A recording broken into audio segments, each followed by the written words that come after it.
kamu jangan terlena oleh kehidupan apa? Dunia. Nah kenapa terlena? Yuk kakean delok. Mulane Nabi itu ora tau delok dunia. Nabi, saya ini tak latih jadi wali, tapi mukadimah. Kulon itu belum pernah delok.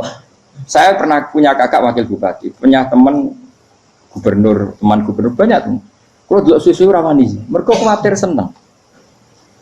Nabi itu pernah, Nabi itu jenenge manusia pernah lewat itu. Kemudian tonggo-tonggone Nabi kebetulan pas pulang bawa unta-unta banyak. Itu Nabi melihat mungkin 0, sekian detik. Itu dilori pangeran. La tamuddanna ainaika ila ma matta'ana bihi azwajam minhum zahratal hayatid. Jadi misalnya koyo rogen misalnya dulu wong numpak Alphard pejabat ana sing bukakno. Enak aja nak jadi wong ngono iku. Kalimat itu direkam oleh Allah bahwa Mustafa pernah ngomong enake jadi wong iku numpak Alphard ana sing bukakno. Tapi kan tetap kirim. Sehingga nanti di akhirat kalimat itu direkam misalnya nanti ternyata yang numpak Alphard misalnya nyuwun sewu misalnya yang numpak Alphard tadi tetap di neraka, kamu ya ikut di neraka. Karena dia menikmati Alphard lali akhirat, kowe yo ngangen-angen kepengen seperti itu. Maka poinnya sama. Kalau pun rokok bareng. Terus ada orang sujud di musola, melarat sujud. Kowe enggak pernah enak itu wong iku. Padahal sujud itu yang menjadi orang masuk surga. Terus kowe ditakoki ning akhirat. Kowe tahu angen-angen dadi wong sujud mboten nate. Tapi kowe tahu angen-angen mewah nate. Yes, seneng ngono kira-kira gitu. Ya iku latara undal pas kowe roh ilmu yakin pas wae mlebu neraka. Iki mulane tak ajari dini kiat-kiat supaya kira mlebu. Makanya latih melihat dunia gue juga kesuwen. Misalnya di konco, di pejabat.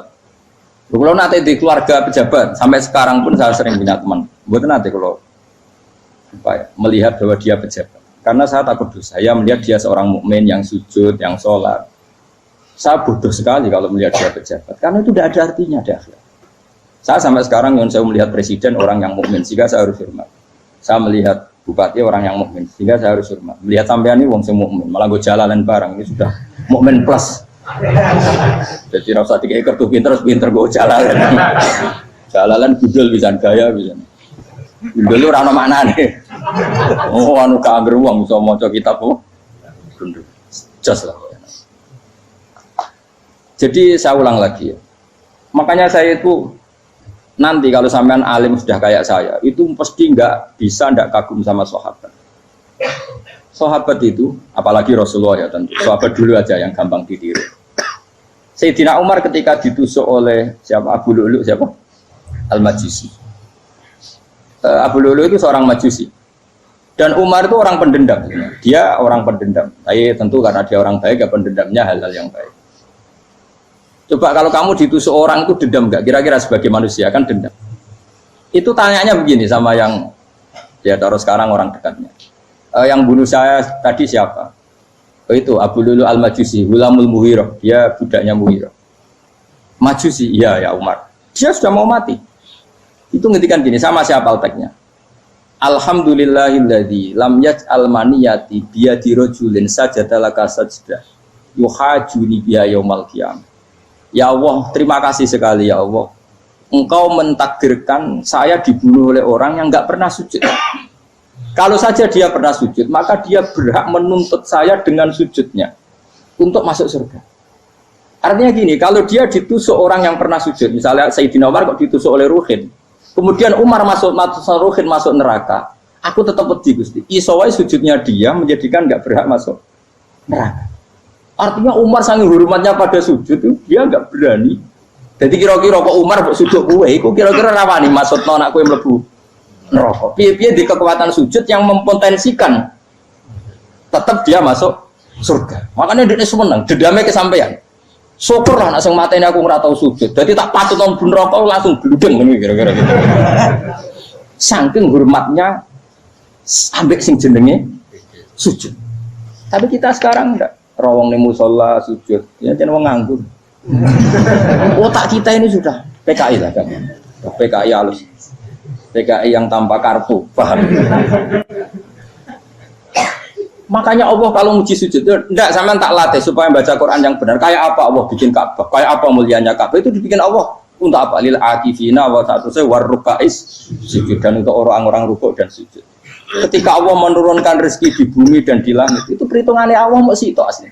Rabbana liyuqimus shalah faj'al afidatan minan nas tahwi ilaihim warzuqhum minas sama. Gusti ben nak sujud ku kuat. Piye-piye menungso nak ramangan ra kuat. Nak is kuat dia tenaga yo ben sujud. Liyuqimus shalah. Ketika Allah muji orang baik, atau ibunal abidunal hamidunas saihuna satrusnya arroqiunas yang rukuk yang sujud. Karena tadi ketika nanti Anda di akhirat, kenangan terbaik Anda di dunia itu hanya sujud. Liane itu coba misalnya kena akhirat terus video disetel pas kongkoi ini perapatan. Bariku nglamunem disetel. Jadi pegawai negeri ngayal gajinya sakmene, engko sakmene gue ayo wan terus rekam kabeh. Oh ora sini wong. Terus tokoh idola sing duwe wadah sing tumpakane Alfa di sekretaris saya. Iku mbok nang utakem iku berpuluh-puluh tahun. Dan itu jumlahnya poinnya misalnya 100.000. Bareng idola anak Kanjeng Nabi mau 10%, cuma gayanya mau coba sholawat. Tapi sebetulnya agak tahu bayang no ini miskinan Mbak Amit nih miskinan. Gayanya mau coba sholawat, tapi pakai orang tahu pengen melarat koyok. Yes. Itu direkam. Makanya dari Habib sing alim-alim niku almar'u ma'aman ahabba hada targhib wa tarhib. Kita ini kan sering dimotivasi mubalik itu kan saya naik dulu nang harus pokoknya seneng Nabi swarga. Dari Habib sing alim nak ngritik masalahnya dawe mu almar'u ma'aman ahabba wong dibarno wong sing diseneng. Apa kamu bisa menjamin seneng Nabi saudure seneng wong-wong itu? Jangan-jangan kita lebih berkeinginan seperti orang tertentu yang kaya raya, yang terkenal, yang hebat. Meskipun kowe oleh sana muni seneng Kanjeng Nabi. Jangan-jangan status cinta kita terbukti ke orang itu. Iya, kalau misalnya gambarnya pasang di kamar, wah, partai, uang, kuasa. Terus, kue nyumbang masjid, nyumbang saya mau 50.000. Tapi bareng nyumbang untuk kemenangan orang itu 10 juta. Nyebut uang itu satu hari 100 kali. Nyebut Nabi, benda sholat. Bareng dihitung, dipoling oleh malaikat. Di survei buat dipoling orang pokoknya. Dengan cara begini status senangnya orang ini ke siapa? Ya, ono pengajian sholawatan nyumbang 50.000. Nanggup pemenangan. Harus sudah. Diundang hayya ala sholah melakukan teknik komat. Tapi nak diundang acara kampanye teko ngarep sedurunge 2 jam. Dari sekian di polling, terus kadar cintamu ke siapa coba? Dari sekian indikator misal cara polling. Jangan-jangan diputuskan lebih seneng ke itu. Ya sudah almarhum aman. Apa? Makanya kata orang-orang alim almarhum apa? Orang itu terserah disenangi. Masalahnya kita tidak ada jaminan lebih seneng Nabi. Ya orang ada jaminan. Saya aman misalnya. Hitung dewi-dewi. Rasa menang terus kok begitu. So wis kadung tuh. So wis kadung. Makanya Sufyan Ats-Tsauri itu jadi wali kurang sama mergo ibadah akeh mboten. Sufyan Ats-Tsauri gurunya Imam Syafi'i. Jadi wali itu sederhana. Sama tak ceritane orang-orang jadi wali dengan cara yang sederhana. Tapi kan niru copy paste ya, artinya orang apa ya KW lah. Kalau niru enggak apa-apa tapi KW kebaikan. Sufyan Ats-Tsauri itu ditanya, "Kenapa kamu sedekat itu sama Allah dan Anda keramat?" Jadi resepnya begini, Pak. Saya itu belum pernah ke masjid nunggu adzan. Paling enggak setengah jam, 1 jam sebelum adzan itu saya sudah ada ke masjid. Ditanya, kenapa begitu? Ya kok kawula sing elek, moro ngenteni diceluk. Terus ngerti nak wayahe yak ngono kok Allah nyeluk. Misalnya saya punya candalem atau saya punya karyawan, tiap jam 8 itu buka toko. Nah, bayangno itu juga. Saya punya karyawan tiap jam 8 tugasnya buka. Selalu buka tokonya ngenteni tak panggil. Rohen, toko buka, siap. Tapi besok ya ngono lagi, jam 8 buka, siap. Tiap hari gitu, kira-kira kendaraan karena itu blok apa sopan? Kira-kira, ya jawab deh. Blok kritik tidak usah gitu. Nah, Sufyan Ats-Tsauri tidak mau gitu, ngerti nak Allah yang mau wayai manggil. Jadi yang kerja malu ya sing kono. Dadi nek Allah hayya ala sholam pun Gusti. Hayya ala sholam pun teng mriki. Iku sudah dadi wali. Oh iku saya buat tiru tapi kawil. Enggak masalah, tapi ini kan resep no. Lho mangkel gak kira-kira. Ono karyawan tiap jam 8 kon buka toko. Selalu marane ngenteni di pagi. Jadi wali dulu tuh punya cara muamalah sama Allah tuh luar biasa. Ya ora usah mbok tiru terus kemen dadi wali wis ra iso kadung salah. Biasa wae. Aku lah nganti saiki ya biasa wae. Aku mau masjid dengan tani mekomat ya biasa wae. Tapi aku kan iso dadi wali lewat jalur liya lah aku ya. Jalurku kan akeh. Mulang ya mari wali, sabar ning coba ya mari wali. Jane ana jalur fikir ya mari wali kan. Tapi kan loro, fikir loro. Jadi Imam Adil ya wali, di bojo judes itu wali, masyhur. Ana wali ku barokah di bojo judes. Iki ya jalur dadi wali. Wah lebih ngeri lagi. Ngeri tenang, antine akhirat aja wedi. Dari anak jote wae kan. Para suami takut istri silakan baris sing wis baris bareng sing wedok. Pak rene lho tetep mororo. Waktu dibujuk kegawangan ini akhirat bahaya, you know. Yes. Bahaya, mau dibujuk nganti kegawangan apa? Masyhur, jadi cerita-cerita wali guys. Biasa ulang lagi ya. Latih, meskipun dari kecil latih. Makanya kamu tahu kenapa Quran itu kalau ngendikan sujud kayak gitu spesial. Balillah fa'bud wa kum minas syakirin. Jadi meskipun kita di dunia umumnya orang saya makan, saya minum. Saya juga punya istri, punya keluarga, punya apa. Tapi saya belum pernah melihat anak saya itu sebagai anak saya. Saya kalau melihat anak saya ini teman sujud saya, nanti yang meneruskan sujud saya. Saya tenan kulon bolak-balik ditanya istri saya dan agak-agak marah. Terus Pak, kenapa kamu hormat sama anak sampai gitu? Kalau nanti manja gimana? Kalau terlalu manja, saya bilang itu udah anak saya.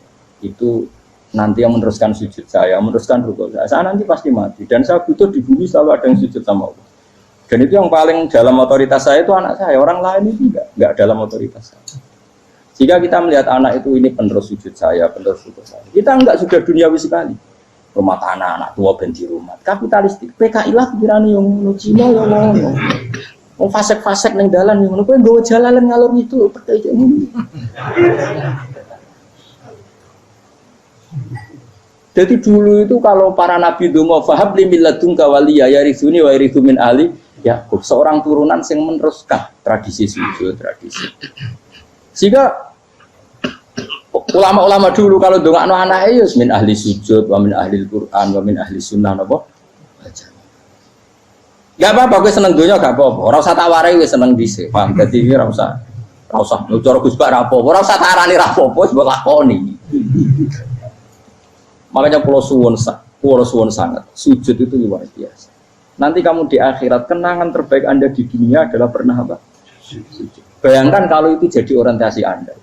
Anda berpolitik, cek melok partai Gerindra, cek Golkar, cek PDI supaya jadi penyuara sujud tidak dilarang di Indonesia. Karena umat Islam mayoritas, saking mayoritasnya sampai pejabat rasolat rawani, pejabat rasolat bakal dipilih. Itu berarti kamu berpolitik niat bikin satu pressure supaya standar orang benar adalah sing nopo sujud ya benar. Kok yang kaya kerja biar bisa beli tanah untuk masjid, yang orang miskin ikut menopang supaya masjid itu berdiri. Semuanya orientasinya menuju apa? Sujud. Jadi tidak sujud itu harus jadi wong khusuk sing goblok terus sujud terus. Tahu-tahu negara dikuasai komunis misalnya, terus akhirnya sujud gila. Termasuk menciptakan satu suasana Islami di negara ini juga berarti menciptakan keberlangsungan sujud. Karena dengan suasana Islami berarti sujud tidak dilarang, bahkan dianjurkan dan sebagainya.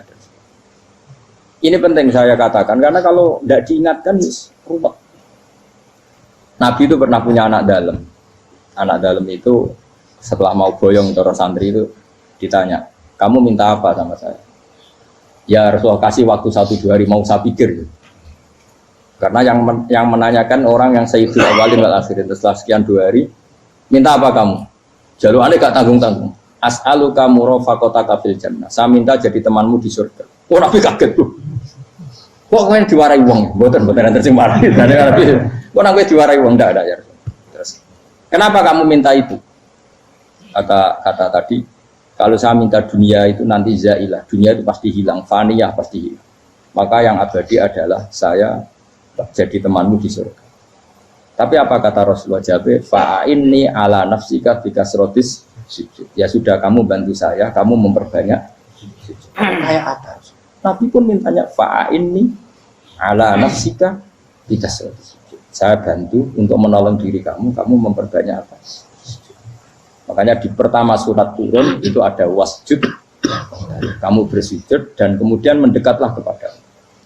Tapi sekarang enggak, karena kita kena hijab duniawi, mitra penting, semuanya penting dan semuanya penting itu makna di hati kamu adalah khaldun. Bahkan ngidolakno kiai perkara khaldun nafsu, enak dadi kiai gede.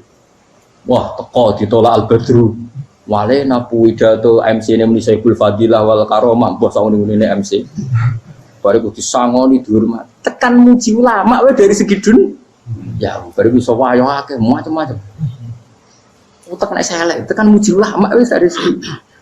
Makanya saya ini termasuk ulama, kalau kan saya ngebis biasa. Kalau jarang kerso di panggungnya seneng dulu. Supaya semua ulama udah dipandang secara apa? Dunia. Saya sampai sekarang ngedus anak kalau biasa. Teng pasar gitu biasa, kalau marung teng pasar mangan gitu biasa. Nak seneng kulo ben atas nama wong alim karena apa? Kalau kita terlalu menikmati dunia, lama-lama orang seneng ulama juga dari sisi dunia. Keren, jadi kiai teko disualami dicucupi munggah. Ya gak apa-apa itu enggak dosa sebenarnya, tapi takut saya utek elek-elek ini ngejolakno perkara duniawi, show-nya itu loh, Pak. Jadi orang ini tak pikir teko ngaji bar wis warmu paham karmu ora karep. Mulan ngarep ngaji karmu. Mesti rugi kowe ya, aku tenang ae aku. Ben orang itu latihan ikhlas, napa? Latihan.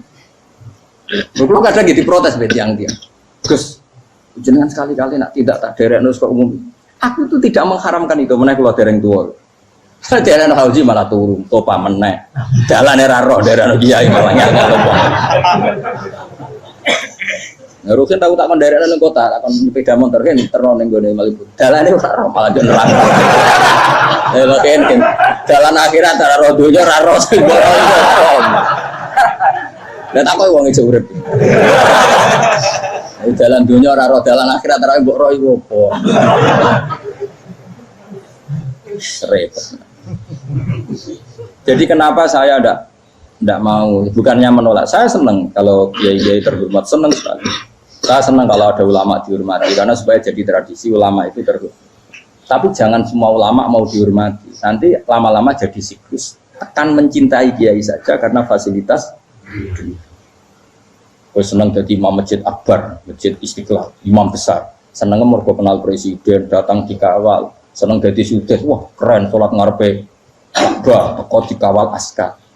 Ya kalau senang karena itu kan berarti menjadi dunia. Itu sirinya kenapa Rasulullah ketika ba'da Fatih Mekah sudah menguasai Mekah, sudah naklukkan Mekah Madinah. Nabi itu satu hari terbiasa mau sarapan saja kadang nggak ada yang dimakan. Tanya ya Aisyah, apa saya bisa sarapan? Enggak ya Rasulullah. Ya sudah saya tak puasa. Supaya tetap terkontrol bahwa umatnya mencintai beliau bukan karena kebesaran. Itu Rasul. Itu setelah periode Mekah loh, jangan kira itu periode Medina. Apa? Itu periode apa? Medina loh. Periode yang setelah Nabi punya segala. Tapi Nabi tetap seperti itu. Kenangannya Aisyah sebagai istrinya apa coba? Dia cantik, cantik sekali. Aku tahu jajal turun ngarepin Nabi terlentang. Ya Nabi tetap sholat. Nah beliau sujud sikilku tak ingkret no. Nah beliau ngadeg tak lonjoro meneh. Jadi Aisyah wa ana muqtaridotun bene yadi turu terlentang, jadi cara ya sudah terlentang. Nabi nak sholat suwingat, dia tetap sholat. Tapi di bojo ayu orang ngerasa sholat, bojo elek ngerasa sholat, bojo elek amin junub mana? Sekarang orang kena gue contoh, kasus itu semua kasus. Kau di bojo ayu perawan turu ngarep pusing sholat orang bos misalnya lo. Pemenang orang jegotan itu agak berapa? Mustafa kalau orangnya jabatan liane, berapa situ. Mereka nangnya uang akeh dosa, nangnya uang sito. Misalnya dosa harus tak hitung mau ke sore. Aku nanya dosa sito, mulang gajaran 10, cek susu bro. Cek sarplet, orang dagang cek. Cek badi. Iku kan ada nih rai kelas. Rai kelas aku yo rai kelas ilmuku, malah lorong. Malah merokok yang keluas sebenarnya. Makanya ini dipikir, ya, saya ulang lagi, harus dipikir secara matang-matang bahwa kita tidak boleh terlena oleh kehidupan menjadi bodoh kan. Anda minum teh, kemudian anak Anda jatuh di pinggir Anda. Paham? Nah sekarang menyangkut mukjizat. Ini masih tentang ayat ini. Nanti sampean tahu logikanya. Tak beda, tidak jawab satu-satu aja. Karena iman sarannya harus tahu. Fa'lam, fa'lam itu tahu. Fa'lam annahu la ilaha. Ketika sekarang telur, saya memberitahu misalnya, Hen, telur ini udah dipitik, cara kowe mungkin tahu. Ayo jawab satu-satu. Mungkin kan? Tapi pertanyaannya, saat telur menjadi pitik kemudian mungkin, dan ayam ini bisa terbang, bisa selingkuh, bisa punya anak turun, itu menjadi mungkin itu kan kamu pun tidak ikut menciptakan. Ikut gak kamu menciptakan telur menjadi ayam? Tidak kan? Kan di luar kudroh kamu, di luar kemampuan kamu. Tapi kamu bilang itu mungkin. Ada unta yang buting, yang sudah hamil sudah. Kamu bilang nanti unta ini mau punya anak, dan anaknya nanti bisa jalan seperti induknya. Kamu katakan apa? Mungkin. Tapi saat Anda katakan mungkin, Anda ikut menciptakan enggak? Enggak kan? Tetap itu kudrohnya Allah. Tetap itu. Maka para nabi itu tidak tahu bedanya antara unta yang keluar dari indukannya dan keluar dari batu. Itu syaratnya jadi nabi, syaratnya jadi wali. Nah, saya kira ono nabi. Makanya Nabi Soleh ditakoki, bukti nak kudrohe pangeran ubi. Lah kamu minta apa, kata Nabi Soleh? Silahkan ada unta keluar dari batu itu. Nabi Soleh bisa. Ya tenan terus unta keluar dari batu. Terus kaumnya gawok. Wah kok hebat tenan unta metu kok batu. Jadi Nabi Soleh, ya padha karo unta lahir kok indukane. Bedane apa? Ya beda. Lah bedane apa? Metu kok watu kowe ora melok gawe. Metu kok indukane ya kowe ora melok gawe. Bedane apa? Tapi tak temu kena hijab, cuma niku ono bedane. Cara nabi-nabi ora roh bedane. Lah kula termasuk warasatul anbiya, ya ora roh bedane cara. Waras utek kula niku waras. Lho lha yo misale kowe cara iman seperti itu, yakin dadi wali. Wes amatir-amatir lah, wali swasta lah, pokoknya sudah siap. Jadi manusia itu lucu, sesuatu yang dia pun tidak bisa, itu sok bedakno. Kalau telur menjadi ayam mungkin. Sapi keluar dari indukan mungkin, biji padi menjadi padi besar mungkin, tapi nak watu kok jadi biji padi mukhal. Lu saat yang dikatakan mungkin itu apakah manusia ikut memberi? Tidak kan? Ikut menciptakan? Harusnya kan dia bilang, yo aku menyaksikan itu karena ada kekuatan X yang menciptakan itu. Harusnya dia kalau mau konsisten kan, saya tidak bisa menciptakan telur jadi ayam, tapi ada kekuatan lain yang menciptakan. Dan saya tidak bisa. Jadi telur keluar dari ayam ya kita tidak bisa menciptakan. Sapi keluar dari indukan ya kita tidak bisa menciptakan. Termasuk untanya Nabi Soleh yang keluar dari batu besar kita. Makanya semua Nabi itu tidak tahu bedanya. Itu bedanya Nabi sama enggak Nabi. Makanya Nabi itu tenang ya, masyhur. Ketika perang Khandaq, Nabi itu kelaparan. Kemudian Jabir datang, ya Rasulullah, istri saya menyiapkan makanan untuk orang 6 karena kambingnya hanya kecil. Maka hanya orang 6 saja yang kau boleh datang ke situ. Tapi Rasulullah dengan santainya, ya ahlal Khandaq. Padahal yang ngeduk Khandaq itu sekitar 3.000, ya ahlal Khandaq. Halumu ilayya ayo ke Jabir, karena Jabir sona atau amat bikin makanan untuk kalian. Itu 3.000 orang. Wah Jabir dimaki-maki sama, sudah bilang untuk orang 6 Nabi, ya apa-apaan orang banyak. Itu mesti tidak cukup, kita mana? Nabi santai, bilang ke istri kamu Jabir jangan buka makanan itu kecuali saya. Ya, pakai Nabi matur pengiran. Gusti ini cukupkan untuk orang banyak. Sama Allah di ACC ya terus cukup. Karena bagi Nabi, Nabi tahu betul. Sekarang ketika beras menjadi beras, apa dalam kudroh kamu, dalam kemampuan kamu? Enggak kan? Ketika sistem tubuh kita makan kemudian jadi kenyang, apa dalam kemampuan kamu? Kue muni mangan maknane sego bolebokno mulut, terus kue darani punya kemampuan makan. Apa setelah itu kamu mengendalikan sistem saraf kita, sistem urat kita? Enggak kan? Jadi Nabi itu raro beda nih, justru itu jadi Nabi. Karena dia nggak pernah terjebak, Nabi nggak pernah terjebak oleh yang dili. Makanya cara pangeran, wa ma min dabatin fil ardi wala ta'iri yatiru bi janahihi illa umamun amsalukum. Ketika orang kafir minta bukti kudrohe Allah itu apa? Kayaknya Nabi itu dono manuk. Lah manuk terbang nggak bukti kudrohe Allah. Ya biasa mat manuk terbang, wis suwe manuk terbang. Bukti kudrohe ning ndi? Iku tekek wis emper. Lha bukti kudrohe ya kowe ra iso gawe kan? Tapi maksudnya wong kafir bukti kudrohe pangeran gawe unta kok watu.